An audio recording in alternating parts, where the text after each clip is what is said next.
ପ୍ରାଚୀ ମୂଳ ଏବେ ମୀନ ଯିବି ନବେ ଛାୟାକାରେ ଚିତ୍ର ଦିଶେ ଠାବେ ଠାବେ ମତ୍ସ୍ୟ ଧରି ସେ ହୋ ସମୁଦ୍ର ମୁହାଣୀ ନିଜ ଗୃହ କଥା ଭାବି ଏକ ଧ୍ୟାନେ।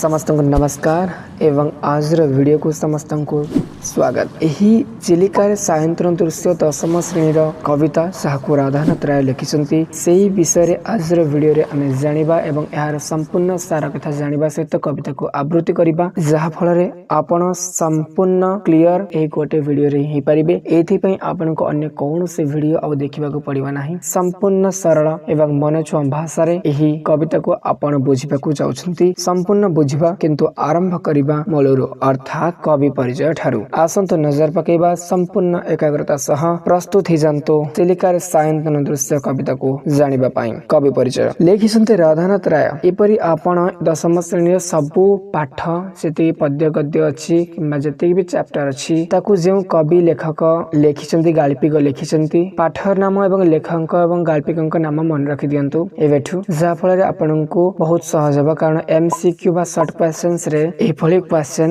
बा प्रश्न बहुत गुड़े आसी थाए एवं सरलार्थ रे मध्य आवश्यकता पड़ी थाए एवं दीर्घ उत्तर मूलक मध्य जरूरी होता है। तेणु आपण प्रति कवि लेखक नाम मन रखंतु। आसंतु जानिबा कवि परिचय। आधुनिक ओडिया काव्यधारा भित्ति संस्थापक कविवर राधानाथ राय बालेश्वर जिलार सर निकटवर्ती केदारपुर गाँव में जन्मग्रहण करथिले। 19 शताब्दी शिक्षक से बंग बिहार ओडिशार विद्यालय समूहर शिक्षा विभाग रे इन्स्पेक्टर दायित्व नेइथिले बा होई पारिथिले। नुआ रीति ओडिया काव्य रचना करी चर्चित होइथिबा राधानाथ कवि कीर्तिर गौरवबह कृति मध्यरे केदार गौरी नंदिकेश्वरी चंद्रभागा उषा पार्वती चिलिका महाजात्रा उर्वशी आदि काव्य और सर्वेशम न जननी भारत धरणी कल्पलयितयम भारत गीतिका जागी रचना राधानाथ संस्कृत गीति प्रतिभार अपूर्व स्वाक्षर बहन करे। अनुदित कृतिर स्वाक्षर मेघदूत और तुलसी स्तबक राधानाथ बहुपाठिता पांडित्य और कवित्वर उच्च कटिर निदर्शन माने एसबू से लिखिछंती। कौन कौन लिखिछंती बहुत गुड़े लिखिछंती से भितर प्रमुख होछि केदार गौरी नंदिकेश्वरी चंद्रभागा उषा पार्वती चिलिका महाजात्रा उर्वशी एसबू। प्रकृति को नायिका करी चिलिका खंडकाव्य रचना करिबारे तांको वैशिष्ट्य स्वीकृत। चिलिकार सायंतन दृश्य अंशटी चिलिका खंडकाव्य आनीत। यह मध्य परीक्षा पड़े जे चिलिका एक केउ प्रकार काव्य उत्तर कौन हम खंडकाव्य। एथिरे संध्याकालीन चिलिकार मनोरम दृश्य वर्णना करा जायछि।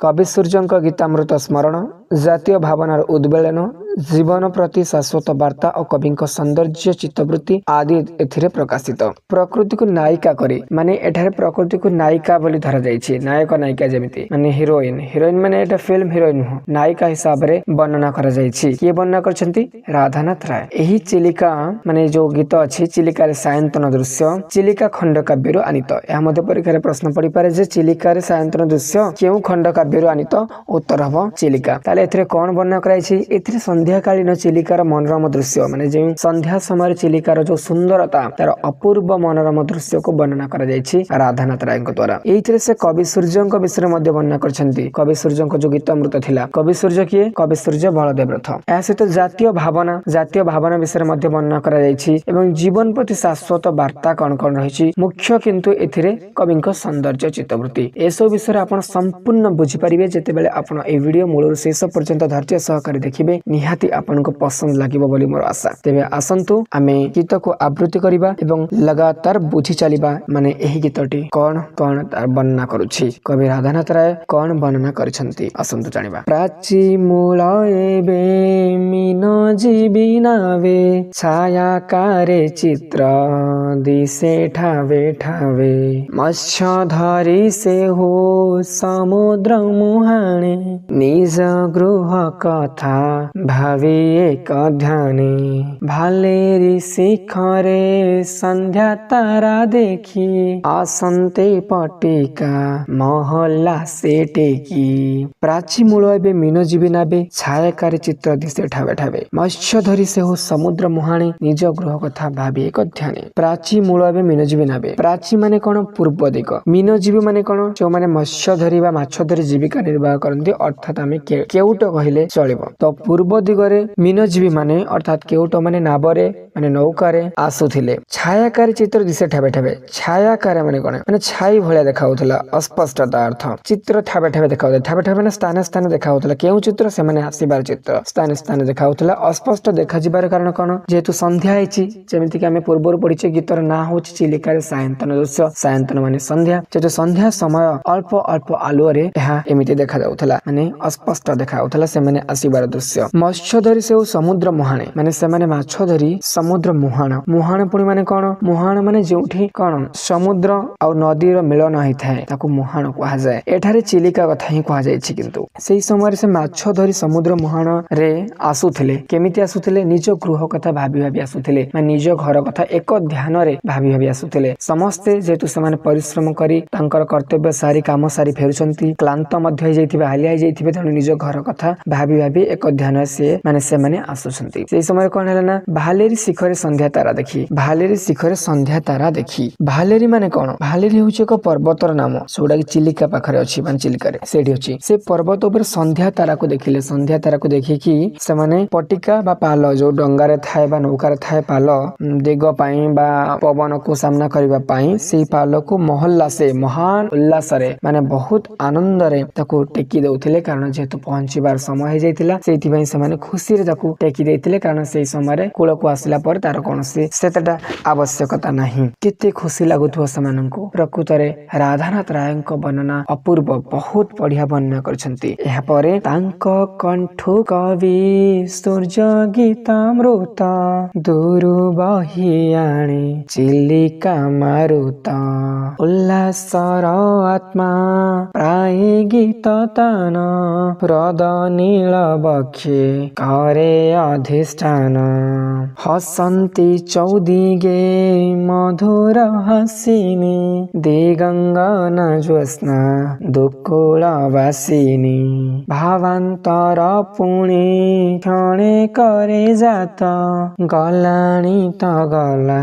କଥାରେ ସଂଗାତ ସଙ୍ଗୀତ ଆବେଶେ ନାନା ରୂପେ ମନ ଅତୀନ୍ଦ୍ରିୟ ଦେଶେ କରେ ବିଚରଣ ଚାଲି ଯାଏ ଶୂନ୍ୟେ ଶୂନ୍ୟେ କେଉଁ ସ୍ଥାନେ କି ଲଢିବା ଆସେ ସେହି ତା ନ ଜାଣେ ଧନ୍ୟ ସେହି ଯାର ଆଜ୍ଞା ଶିରେ ଧରି ଏ ଲୀଳା ରଚନ୍ତି ଦେବୀ ବାଗେଶ୍ୱରୀ ଧନ୍ୟ ରଥେ ତୁମ୍ଭ ଜନ୍ମ ଶୁଭ କ୍ଷଣେ ମୃତ୍ୟୁଞ୍ଜୟ ତୁମେ ଉତ୍କଳ ଭୁବନେ ତୁମ୍ଭ ମାଟି ଦେହ ଗ୍ରାସିଛି ଶ୍ମଶାନ ମାତ୍ର ଯଶ ଦେହେ ତୁମ୍ଭେ ଆୟୁଷ୍ମାନ ମୀନ ଆକର୍ଷଣ ଆସେ ପତ ପାଳ ତରଣୀରେ ଜାଳି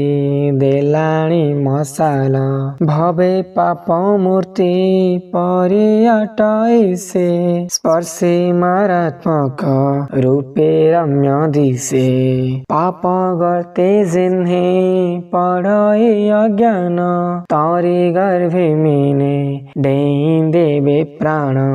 ଏବେ ବୁଝିବା ତାଙ୍କ କଣ୍ଠ କବି ସୂର୍ଯ୍ୟ ଗୀତାମୃତ ଦୂରୁ ବହି ଆଣି ଚିଲିକା ମାରୁତ ମାନେ ତାଙ୍କ କଣ୍ଠରୁ ଅର୍ଥାତ୍ ସେଇ ମୀନଜୀବୀ ବା କେଉଟ ମାନଙ୍କ କଣ୍ଠରୁ କବି ସୂର୍ଯ୍ୟ ଗୀତାମୃତ ମାନେ କବି ସୂର୍ଯ୍ୟ ବଳଦେବ ରଥଙ୍କ ଗୀତାମୃତ ମାନେ ଗୀତ ଶୁଭୁଥିଲା। ସେ ଗୀତକୁ ଦୂରରୁ ଚିଲିକାର ମାରୁତ ମାନେ ଚିଲିକାର ପବନ ବହି ଆଣୁଥିଲା କୂଳ ପର୍ଯ୍ୟନ୍ତ। କେତେ ସୁନ୍ଦର ଲାଗୁଥିବ କେତେ ଶାନ୍ତ ପରିବେଶରେ ଏଭଳି ଦୃଶ୍ୟକୁ ଆପଣ ଥରେ ମନରେ ଭାବନ୍ତୁ ଅନୁମାନ କରନ୍ତୁ କଳ୍ପନା କରନ୍ତୁ କେମିତି ଭଲ ଲାଗୁଥିବ। ଉଲ୍ଲାସର ଆତ୍ମା ପ୍ରାୟ ଗୀତତାନ ହ୍ରଦ ନୀଳ ବକ୍ଷେ କରେ ଅଧିଷ୍ଠାନ ଉଲ୍ଲାସର ଆତ୍ମା ପ୍ରାୟ ଗୀତତାନ ମାନେ ଆତ୍ମା ଯାହାକୁ ମନକୁ ଆମେ ବୁଝିପାରିବା ତାହା ଉଲ୍ଲାସରେ ପରିପୂର୍ଣ୍ଣ ହେଇଯାଉଛି ସେଇ ଗୀତ ଶୁଣି ଉଭୟ ଲେଖକଙ୍କର ଏବଂ ସେଇ ମୀନଜୀବୀ ମାନଙ୍କର ଯାହାକି ସେଇ ଆନନ୍ଦ ହ୍ରଦ ନୀଳ ବକ୍ଷେ ନୀଳ କାହିଁକି ଜଳରାଶି ନୀଳ ଦେଖାଯାଏ ତେଣୁ ଏଠାରେ ନୀଳ କୁହାଯାଇଛି। ବକ୍ଷ ମାନେ କଣ ବକ୍ଷ ମାନେ ଛାତିରେ ମାନେ ଏହି ହ୍ରଦର ମଝିରେ ବା ହ୍ରଦର ସବୁ ଅଞ୍ଚଳରେ ଉଲ୍ଲାସର ଆତ୍ମା ମାନେ ସେଇ ଯୋଉ ଗୀତର ଖୁସି ବ୍ୟାପି ଯାଇଛି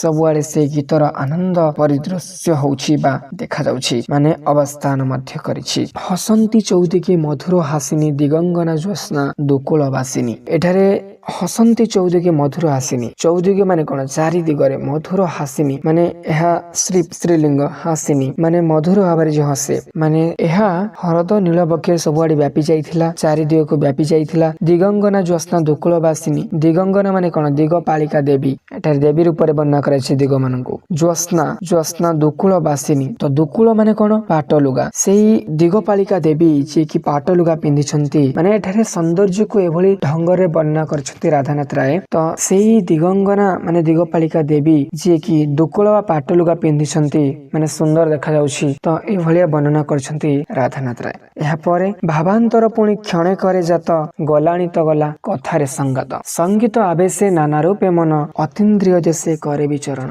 भावांतर पुणी क्षण करे जात भावांतर पुणी माने सेही जो मत्स्यजीवी वा मीनजीवी माने आसुथिले तांको मनरे भावांतर सृष्टि करुछि माने मनरे कल्पना सृष्टि करुछि उल्लास सृष्टि करुछि केउ गीत गलाणी तो गला कथारे संगत ଏହା होछि कवि सूर्य बलदेव रथंक गीत एही संगीत रो आवेशे माने संगीत रो खुशी रे जहा कि हम मन परिपूर्ण हो जाउछि आम माने एठारे मो मत्स्यजीवी कथा कहूछि सेही संगीत अतीन्द्रिय देशे करे विचरण अतीन्द्रिय माने इंद्रिय मानकु अतिक्रम करी जेते इंद्रिय अछि ताकू अतिक्रम करी ताहा सबु जगह रे अर्थात तांक मनरे विचरण करुथिला केउ गीत जो गलाणी तो गला कथारे संगत चली जाए शून्य शून्य केउ स्थाने किलोड़ीवा आशाए सेही ता न जानी धन्य सेही जार आज्ञा सिरे धरी ए लीला रचंती देवी बागेश्वरी चली जाए शून्य शून्य केउ स्थाने माने एठार से संगीत कथा कहूछि शून्य शून्य सेला केउ स्थान को चली जाउछि ता जणा पडु नाही ताहा केउ आशा रे जाउछि ताहा मध्ये केही जानते नाही माने सेही संगीतर जो प्रभाव से हृदय नीलबक्षर सबु स्थान को प्रकंपित करुछि बा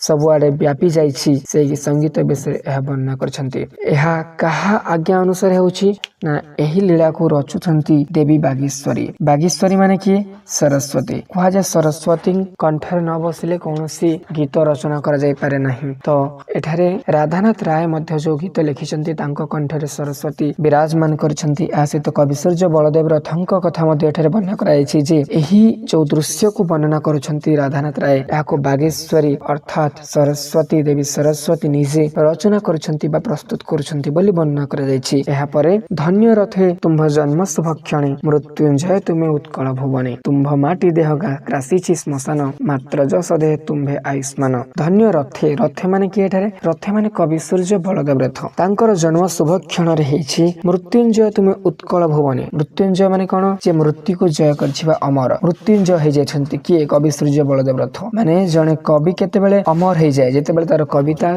तांकर मृत्यु परे मध्य लोकंक मुखरे लोकंक हृदय रे छपि जाइथाय बा छाई हे रहिथाय तांको अमर बोली कहा जाय बा मृत्युंजय कहा जाय एठारे राधानाथ राय कवि सूर्य बलदेव रथंको प्रशंसा करी कहिसंती जे मृत्युंजय तुमे उत्कल भुवने तुम माटी देह ग्रासीछि श्मशान माने तांकर मृत्यु हे जाइछि सिना किंतु से माने काल काल को जस देह माने जशस्वी शरीर द्वारा आयुष्मान माने दीर्घजीवी होई ए पर्यंत लोकंक मुखरे लोकंक हृदय रे बंची रहिछंती ए विषय वर्णना करछंती राधानाथ राय मीन आकर्षण आसे पतपाल तरणे जाली देलाणी मसाल भवे पाप मूर्ति परिअटई से स्पर्शे मारात्मक रूपे रम्य दिसे मीन आकर्षण आसे पतपाल माने नौका वाहक बा चालक एठारे जो मीनजीवी माने थिले सेमानंकु राधानाथ राय वर्णना करछंती जे सेमाने कोन कले ना तरणी रे बा नौका रे मसाल जालिले माने निया होला काहे कि कारण आमे जानिछु पूर्व जे सेही समय रे सायंतन दृश्य बा संध्या समय थिला तो समय बढ़िबा द्वारा अंधार मध्ये निहाती बढ़ी चलीथिबो तेणु से माने मसाल जळैथिले निया होला से निया होला आलुआ पई जळैथिले से निया होला को देखि मीन माने अर्थात माछ माने आकर्षित होई सेटाको डेई पडुथिले कहा पर को से मसाल पाखो डेई पडुथिले से मसाल भवे पाप मूर्ति परि ताहा स्पर्शे मारात्मक कोन मसाल माने छुईबा द्वारा समस्या बा विपद सृष्टि करि पारे किंतु देखिले बहुत सुंदर बा रम्य दिसे एठी लिखा है ना स्पर्शे मारात्मक रूपे रम्य दिसे जेमिति तापर लिखा है पाप करते जने पड़ई अज्ञान तरी गर्भे मिने टेई देबे प्राण जेमिति कि पाप करते माने पाप रूपक खालरे पापर खालरे जेमिति अज्ञान बा जहार ज्ञान न थाए मूर्ख माने पड़ंती जीवन रे असुविधा पांती बा समस्यार सम्मुखीन होंती ठीक सही परी सेही तरी गर्भे मिने देई देबे प्राण से मसाल को डेई से आलू प्रति आकर्षित होई मीन माने माछ माने प्राण दे दे बोली एठारे राधानाथ राय कहिसंती ଏହାପରେ ତରଙ୍ଗେ ଦହଲି ଦହଲି ବଇତ ଥରେ ଦିଶେ ଥରେ ହୁଏ ଅନ୍ତର୍ହିତ ଦୁଃଖୀ ମନେ ଆଶା ଉତ୍ଥାନ ପତନ ପ୍ରାୟ ଶିଖା ଉଠେ পড়ে ঘন ঘন নিশাগমে ক্রমে লোক কোলাহল নিবর্তি অবনি ହେଉଛି ନିଶ୍ଚଳ ଜଳସ୍ଥଳ ନଭ ଜ୍ୟୋତ୍ସ୍ନା ପରିପ୍ଲୁତ ସୃଷ୍ଟି ଦିଶେ ଯେହ୍ନେ ପାରଦ ଧୌତ ପ୍ରତିବିମ୍ବ ରାଜି ଦ୍ୱୀପ ଶୈଳ ତଳେ ସ୍ପଷ୍ଟାକାରେ ସଭେ ହ୍ରଦ ଅନ୍ତଃସ୍ଥଳେ କ୍ଷୀରଦ ସଦର ଜ୍ୟୋତ୍ସ୍ନା ନବେ ଭାସି ଦିଶନ୍ତେ ବିଶଦ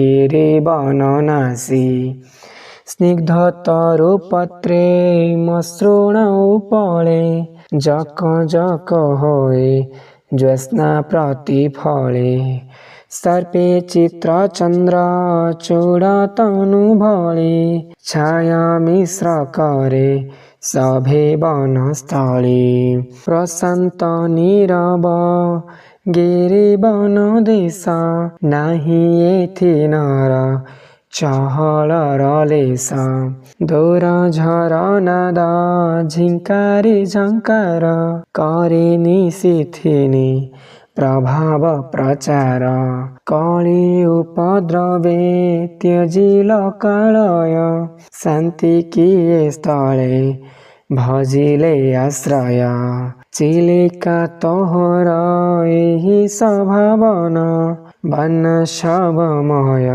दृश्य सायंतन तरंगे दहली दहली बईत थरे दिशे थरे हुए अंतर्हित दुःखी मने आशा उत्थान पतन प्राय शिखा उठे पड़े घन घन तरंगे दहली तरंग माने कौन जो समुद्र रे बा हृदय तरंग हुए से तरंग रे बा ढेउरे दहली दहली बईतटा थरे देखा जाए थरे अंतर्हित हो जाए माने देखा जाए पुणी देखा न जाए कारण संध्या बढ़ी बढ़ी चली जमीती कि आम आगु जाचु राधानाथ राय दुखी मनर आशा सहित तुलना कर दुखी मनर आशा उत्थान पतन कमी जाए बढ़ी जाए कमी जाए बढ़ी जाए सेपरी हुए ठीक से तरंग रे दहली दहली बईत मध्य से भली उत्थान पतन माने ऊपर तल सहित केतेबेले देखा जाए केतेबेले देखा भी जाए नहीं शिखा जेमिति माने शिखा जेमिति घन घन देखा जाए से समय को शिखा थिला सेठी जो मसाल थिला ताको लगाई थिले मीनजीवी माने से मसाल कथा मध्य एठारे वर्णना करछंती निशा गमे क्रमे लोक कोलाहल निवर्ती अवनी हेउछि निश्चल निशा गमे माने आस्ते आस्ते निशार आगमन होछि माने रातिर आगमन होछि जो संध्या समय आस्ते आस्ते राति आड़को अग्रसर होछि समय आस्ते आस्ते लोक कोलाहल माने लोकंक पाटितुंड कमी कमी जाउछि एही अवनीटा माने ई पृथ्वी संपूर्ण निश्चल बा निशब्द ही जाउछि जलस्थल नभ ज्योत्स्ना परिप्लुत सृष्टि दिशे जेन्हे पारद धौत जल माने पानी स्थल माटी नभ माने आकाश ज्योत्स्ना परिप्लुत माने कोन चंद्र किरण जुड़बुड़ बा चंद्र किरण संपूर्ण पूरा पारद धौत भलिया देखा जाउछि सृष्टि सारा पारद धौत माने कोन पारदरे धोई देला भलिया माने एठारे मुख्यतः रूपेली जो किरण पर धला रंगर से विषय वर्णना कराई सृष्टि सारा सेमिति पारद धौत भलिया देखा जाउछि प्रतिबिंब राजी दीप शैल तले स्पष्टाकार सबे हृद अंतस्थले प्रतिबिंबटा से दीप शैल रे सेठी सृष्टि होउछि कहार प्रतिबिंब सेठारे जो मीन जीवी माने आसुथिले से नौकार प्रतिबिंब सब प्रकार प्रतिबिंब से हृदर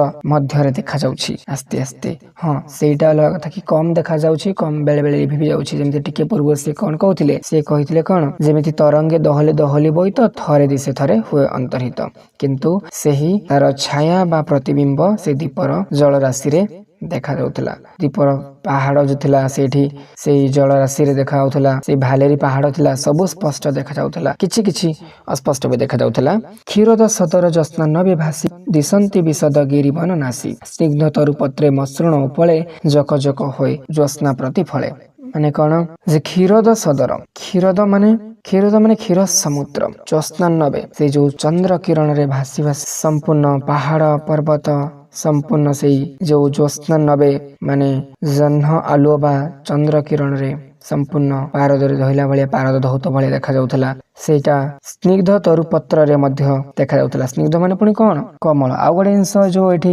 ନାସି ଥିଲା, ନାସି ମାନେ କଣ ପର୍ବତ ବା ସ୍ଥଳ ଭାଗ ଯାହା ନଦୀ ବା ସମୁଦ୍ର ମଧ୍ୟକୁ ପଶିଥାଏ। ମାନେ ପର୍ବତ ହଉ କି ମାନେ ମୁଖ୍ୟତଃ ସ୍ଥଳ ଭାଗ ଯାହାକି ନଦୀ ବା ସମୁଦ୍ର ମଧ୍ୟକୁ ପଶିଥାଏ ତାକୁ ନାସି ବୋଲି କୁହାଯାଏ। ମାନେ ସେଇ ଗିରି ମାନେ ପର୍ବତ ବନ ଜଙ୍ଗଲ ନାସି ମାନେ ଏବେ ଯୋଉ କହିଲି ପର୍ବତ ବା ସ୍ଥଳ ଭାଗ ଯାହା ନଦୀ ବା ସମୁଦ୍ର ମଧ୍ୟରେ ପଡିଥାଏ ବା ପଶି ଯାଇଥାଏ ସମ୍ପୂର୍ଣ୍ଣ ଧଳା ରଙ୍ଗର ଚନ୍ଦ୍ର ଆଲୁଅରେ ପ୍ରତିଫଳିତ ହଉଛି। ତାପରେ ସର୍ପେ ଚିତ୍ର ଚନ୍ଦ୍ରଚୂଡ଼ ତନୁ ଭଳି ଛାୟା ମିଶ୍ର କରି ସଭେବନ ସ୍ଥଳୀ। ଚନ୍ଦ୍ରଚୂଡ଼ ମାନେ କଣ ମହାଦେବ। ହର ହର ମହାଦେବ। ଚନ୍ଦ୍ରଚୂଡ଼ ମାନେ ମହାଦେବ। ତ ଚନ୍ଦ୍ରଚୂଡ଼ଙ୍କ ତନୁ ବା ଶରୀର ଭଳିଆ ଛାୟା ବା ଛାଇ ଦ୍ଵାରା ମିଶିକି ସେଇ ବନସ୍ଥଳୀ ବା ସେଇ ଯେଉଁ ଚିଲିକାରେ ସାୟନ୍ତନ ଦୃଶ୍ୟ ଚିଲିକାର ଚଳ ଅଞ୍ଚଳ ସବୁ ଅଞ୍ଚଳ ଦେଖାଯାଉଥିଲା ସେ ଭଳିଆ। ମାନେ ଏହା କବି ରାଧାନାଥ ରାୟ ଏଭଳି ତୁଳନାତ୍ମକ ଢଙ୍ଗରେ ବର୍ଣ୍ଣନା କରିଛନ୍ତି। ବହୁତ ସୁନ୍ଦର ବର୍ଣ୍ଣନା ଲାଗୁଛି। ଆପଣଙ୍କୁ କେମିତି ଲାଗୁଛି କମେଣ୍ଟ କରି ଶେଷରେ ନିହାତି ଜଣେଇବେ। ଏହାପରେ ପ୍ରଶାନ୍ତ ନିରବ ଗିରିବନ ଦେଶ ନାହିଁ ଏଥି ନର ଚହଳ ରେଲେସ। ମାନେ ଆସ୍ତେ ଆସ୍ତେ ସବୁଆଡେ ପ୍ରଶାନ୍ତ ସବୁଆଡେ ଶାନ୍ତ ନିରବ ହେଇକି ଗିରି ଜଙ୍ଗଲ ପାହାଡ ଅଞ୍ଚଳ ସବୁ ଆସ୍ତେ ଆସ୍ତେ ଶାନ୍ତ ହେବାକୁ ଯାଉଛି। ଏଠି ଆଉ ନର ଚହଳ ଲେଶ ଦେଖାଯାଉ ନାହିଁ। ମନୁଷ୍ୟ ମାନଙ୍କର କୋଳାହଳ ଆସ୍ତେ ଆସ୍ତେ କମି କମି ଯାଉଛି। ଦୂରୁ ଝରନାଦ ଝିଙ୍କାରି ଝଙ୍କାର କରେ ନିଶିଥିନି ପ୍ରଭାବ ପ୍ରଚାର। ଦୂରୁ ଝରଣାର ନାଦ ଝିଙ୍କାରି ଝଙ୍କାର ମାନେ ବହୁତ ଗୁଡେ ଝିଙ୍କାରି ଯୋଉ ଥାଏ ଝି ଝି ଶବ୍ଦ କରେ ରାତିରେ। ମାନେ ବିଭିନ୍ନ ପ୍ରକାର କୀଟ ପତଙ୍ଗର ଶବ୍ଦ ବଢି ବଢି ଯାଉଛି କ୍ରମେ। ତାର କୀଟ ପତଙ୍ଗ ମାନଙ୍କର ଶବ୍ଦ ବଢି ବଢି ଯାଉଛି ଯାହାକି ନିଶିଥିନି ବା ରାତିର ପ୍ରଭାବକୁ ପ୍ରଚାର କରୁଛି। ମାନେ ଏହା ସୂଚନା ଦଉଛି ଯେ ରାତି ବଢି ବଢି ଚାଲିଛି ବା ସନ୍ଧ୍ୟା ସମୟରୁ ରାତି ଆଡକୁ ଅଗ୍ରସର କରୁଛି ବୋଲି ଏଠାରେ କବି ବର୍ଣ୍ଣନା କରିଛନ୍ତି। କଳି ଉପଦ୍ରବେ ତେଜିଲ କାଳୟ ଶାନ୍ତି କିଏ ସ୍ଥଳେ ଭଜିଲେ ଆଶ୍ରୟ। ମାନେ କଳି ଉପଦ୍ରବେ ତେଜିଲ କାଳୟ ମାନେ ଏଠାରେ ଶାନ୍ତି ଦେବୀ। କାରଣ ଆମେ ପୂର୍ବରୁ ଜାଣିଛୁ ପ୍ରକୃତି ସେ ନାୟିକା ଭାବରେ ବର୍ଣ୍ଣନା କରିଛନ୍ତି ରାଧାନାଥ ରାୟ। ତ ସେଇଥିପାଇଁ ଏଠାରେ ଶାନ୍ତି ଦେବୀ ବା ଶାନ୍ତି ଏଠାରେ ଆଶ୍ରୟ ନେଇଛନ୍ତି କି। ମାନେ ଏଠାରେ ଯୋଉ ଚିଲିକାରେ ଆସ୍ତେ ଆସ୍ତେ ପରିବେଶ ଶାନ୍ତ ହେଇଯାଉଛି ଏହାକୁ ସେ ଏଭଳି ଢଙ୍ଗରେ ବର୍ଣ୍ଣନା କରିଛନ୍ତି ଯେ ଶାନ୍ତି ସ୍ଥଳେ ଆଶ୍ରୟ ନେଇଛନ୍ତି କି ଏଭଳିଆ ସିଏ ବର୍ଣ୍ଣନା କରିଛନ୍ତି। ଶେଷରେ ଚିଲିକା ତୋହର ଏହି ସ୍ୱଭାବନ ବନ୍ୟୋତ୍ସବମୟ ଦୃଶ୍ୟ ସାୟନ୍ତନ। ଚିଲିକା କୁ ଏଇଟା କୁହାଯାଉଛି ଚିଲିକାକୁ ସେଇଥିପାଇଁ ଏଠାରେ ସମ୍ବୋଧନ ଚିହ୍ନ ଅଛି। କାରଣ ଚିଲିକାକୁ ସମ୍ବୋଧନ କରାଯାଇଛି କେମିତି ନାୟିକା ଭାବରେ। ମୂଳରୁ କୁହାଯାଇଛି ନାୟିକା ଭାବରେ କବି ପରିଚୟ ଥିଲା ଏଇଟା। ତୋହର ଏହି ସ୍ୱଭାବନ ମାନେ ସୁନ୍ଦର ଦୃଶ୍ୟ ବନ୍ୟୋତ୍ସବମୟ ଦୃଶ୍ୟ ସାୟନ୍ତନ। ସ୍ୱଭାବନ ମାନେ କଣ ସୁନ୍ଦର। ବନ୍ୟୋତ୍ସବମୟ ମାନେ ବନ୍ୟ ଉତ୍ସବମୟ ମାନେ ଏଇ ଯୋଉ ସୁନ୍ଦର ରଙ୍ଗ ଯୋଉ ରୂପ ତାହା ସେଇ ଚିଲିକାର ଜଳରାଶି କଥା ମଧ୍ୟ କୁହାଯାଇଛି। ଭାଲେରୀ ଶିଖର ସନ୍ଧ୍ୟା ତାରା କଥା କୁହାଯାଇଛି ଏବଂ ନୀଳ ଜଳରାଶି ତରଙ୍ଗ କଥା କୁହାଯାଇଛି। ସମ୍ପୂର୍ଣ୍ଣ ଅଞ୍ଚଳ ଏହି ସୁନ୍ଦର ଦୃଶ୍ୟ ବହୁତ ଉତ୍ସବ ଭଳିଆ ଲାଗୁଛି ଏବଂ ବହୁତ ଉଲ୍ଲାସରେ ପରିପୂର୍ଣ୍ଣ ଭଳିଆ ଲାଗୁଛି। ଏବଂ ଏହି ଦୃଶ୍ୟ ମାନେ ଏଇ ଯୋଉ ସାୟନ୍ତନ ମାନେ କଣ ସନ୍ଧ୍ୟା ଦୃଶ୍ୟ ଶୋଭା ବୃଦ୍ଧି କରୁଛି ବା ଚିଲିକାର ସୌନ୍ଦର୍ଯ୍ୟକୁ ବହୁଗୁଣିତ କରୁଛି ବୋଲି ଏଠାରେ ରାଧାନାଥ ରାୟ ବର୍ଣ୍ଣନା କରିଛନ୍ତି। ଏହି ଗୀତ ତ ସରିଲା। ଆଶା କରୁଛି ଆପଣ ବୁଝିପାରିଥିବେ। ପଛରେ ଯୋଉ ଦେଇଛି ସୂଚନାରେ ବହୁତ ଗୁଡ଼ିଏ ଶବ୍ଦ ଅର୍ଥ ତାହା ମନେ ରଖିବାକୁ ଚେଷ୍ଟା କରିବେ। କାରଣ ବେଳେବେଳେ ପ୍ରଶ୍ନ ଗୁଡ଼ିକରେ ଏହାର ଅର୍ଥ ମଧ୍ୟ ପରୀକ୍ଷାରେ ଆସିଥାଏ ବା ପକାଇ ଦେଇଥାଏ। ତେଣୁ ଆପଣ ଭଲ ଭାବରେ ପଢ଼ିବାକୁ ଚେଷ୍ଟା କରିବେ। ମନେ ରଖିବାକୁ ନିହାତି ଚେଷ୍ଟା କରିବେ। ଏହା ମୋର ପ୍ରଥମ ଭିଡ଼ିଓ ଥିଲା। ତ ଆପଣଙ୍କୁ କେମିତି ଲାଗିଲା ନିହାତି ମତାମତ ଦେବେ ଏବଂ ଆଶା କରୁଛି ଆପଣଙ୍କୁ ଭଲ ଲାଗିଥିବ। ପୁଣି ଦେଖା ହେବା ଆଗାମୀ ଭିଡ଼ିଓରେ। ସେ ପର୍ଯ୍ୟନ୍ତ ବିଦାୟ ଦିଅନ୍ତୁ। ରହୁଛି। ନମସ୍କାର। ଜୟ ହିନ୍ଦ, ଜୟ ଭାରତ। Keep growing.